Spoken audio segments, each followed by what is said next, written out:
আসসালামু আলাইকুম। আশা করি আপনারা সবাই ভালো আছেন। আলহামদুলিল্লাহ, আপনাদের দোয়ায় আমিও ভালো আছি। দেখুন আমরা কি দেখছি, ছোটবেলার কথা অনেক মিস করি, তাই না? আমরা সবাই আগে গাছে উঠতাম, কত কি গাছ থেকে পেড়ে খেতাম, সেই অনুভূতিটা মনে আছে আজও আছে। ছোটবেলার কথাগুলো মনে পড়লে মনে হয় আবার যদি ছোটো হতে পারতাম। কত দুষ্টুমি, কত কিছু করেছি, খেলাধুলা সমস্ত কিছু করেছি, তাই না? এগুলোর নাম হচ্ছে সাতালু, আমাদের এদিকে বলে। এই ফলটা অনেক সুন্দর খেতে, ভিতরে কিন্তু লাল হয়ে যায় যখন পেকে যায়। আর এই বিচিটা যদি আপনারা যেখানে সেখানে মাটিতে একটু রেখে দেন, তাহলে গাছ হয়ে যায়। এই ফলটা খেতে আমার অনেক পছন্দ। এটা একটা আমার চাচির বাড়িতে হয়েছে, তো আমরা সবাই মিলে আজকে এগুলো খাবো। দেখুন, দেখতে কিছুটা এরকম। আমি জানি না এটাকে কে কী নামে চেনেন, কিন্তু আমাদের এদিকে সাতালুও বলে। আমি এই নামেই চিনি। সবাই একসঙ্গে ছোটো বাচ্চা কাচ্চা নিয়ে আনন্দ করে গাছের ফল পেড়ে খেলাম। তারপর দেখুন একটা দৃশ্য, এই যে ছাগলটা দেখতে পাচ্ছেন কোথায় উঠে ভাত খাচ্ছে। ও কত বুদ্ধিমতী, তাই না? এই যে প্রাচীর দেখছেন, এখান থেকে সে ওখানে লাফ দিয়েছে। তারপর একটু আমি বাসায় আসলাম, এখন কাপড় চোপড় গুছিয়ে নিচ্ছি। আমার ওয়ার্ড্রপে যা যা ছিল সমস্ত কিছু আমি আগে আমার বেডের উপর রেখে দিচ্ছি। তারপর সুন্দরভাবে আমি এক এক করে গুছিয়ে নেব। আমি ওয়ার্ড্রপটা ফুল ফাঁকা করে ফেলবো। ওয়ার্ড্রপের যে ড্রয়ারগুলো থাকে আমি সেগুলোতে হালকা হালকা করে কাপড় রেখে দেবো, কেননা ওয়ার্ড্রপটা কোথাও নিয়ে গেলে যাতে ড্রয়ারটা খুললে কাপড়গুলো থাকে, আবার সুন্দরভাবে ড্রয়ারটা লাগিয়ে নেওয়া যায়। আপনাদের মনে হয়তো প্রশ্ন জাগতে পারে যে আমি কাপড় চোপড় সমস্ত কিছু গোছাচ্ছি কেন, কোথাও যাবো নাকি?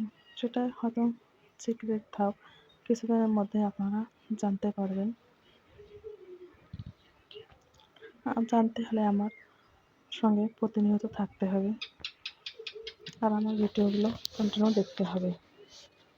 আমি এদিকে কাপড় গুছাচ্ছি, মরসুমি ও শুয়ে আছে, আর আমি সমস্ত কাপড় সুন্দরভাবে ভাঁজ করে নিচ্ছি। ইচ্ছা থাকলে উপায় নেই, আমরা মনে যা ভাবি তা কিন্তু কখনো হয় না। দেখবেন আপনারা ভাবছেন এক, হয়ে যাচ্ছে এক, তাই না? জীবন মানুষের সঙ্গে কত কিছুই না খেলে। আমরা মনে মনে যা ভাবি, যা করি, তা কিন্তু কখনোই বাস্তবায়িত হতে পারে না। ইচ্ছা থাকলে সব কিছু করা সম্ভব হয়ে ওঠে না। এমন কিছু কিছু কাজ আছে যে ইচ্ছের বাহিরেও করতে হয়, বাধ্যতামূলক করতেই হবে।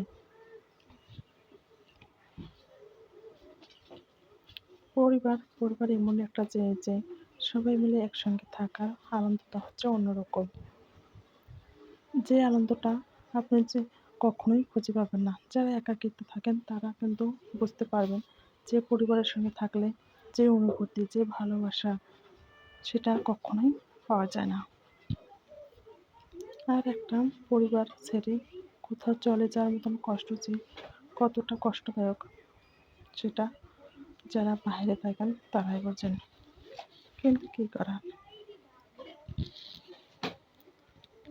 আমরা সব কিছুতে বাধ্য হয়ে থাকতে হয়, তাই না? কেউ তো শখে বসে কোথাও যায় না। যা করি আমরা পরিস্থিতি চাপে পড়ে করতে হয়। আমি আগে আমার শাড়িগুলো সুন্দরভাবে ভাঁজ করে নিচ্ছি। শাড়িগুলো আমি সুন্দরভাবে ভাঁজ করে ওয়ার্ড্রোবের যে ড্রয়ারগুলো আছে সেগুলোতে আমি রেখে দেবো। আর এই যে দেখছেন গোলাপি টুকটুকে একটা গোলাপি রং, এই শাড়িটা আমার কিন্তু অনেক পছন্দ। কেন জানেন? এটা হলো আমার বিয়ের শাড়ি। বিয়েতে পরা হয়েছে, আর কিন্তু পরা হয়নি, কিন্তু এটা আমি যত্ন সহকারে রেখে দিয়েছি, যাতে এটা আমার স্মৃতি হিসেবে থাকতে পারে। এই শাড়িটা আমি সেজন্য সুন্দরভাবে রেখে দিয়েছি।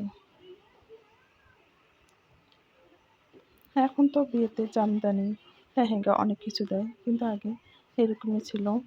আর হ্যাঁ, আগেও লেহেঙ্গা দিত, কিন্তু আমি লেহেঙ্গাটা পরতে বেশি পছন্দ করি না। সেজন্য আমি নিজেই বলেছিলাম যে আমি শাড়ি নেব। আমার ননদ কিন্তু বারবার বলেছিল, "তুমি কী নেবা?" আমি নিজেই এটা চয়েস করেছি।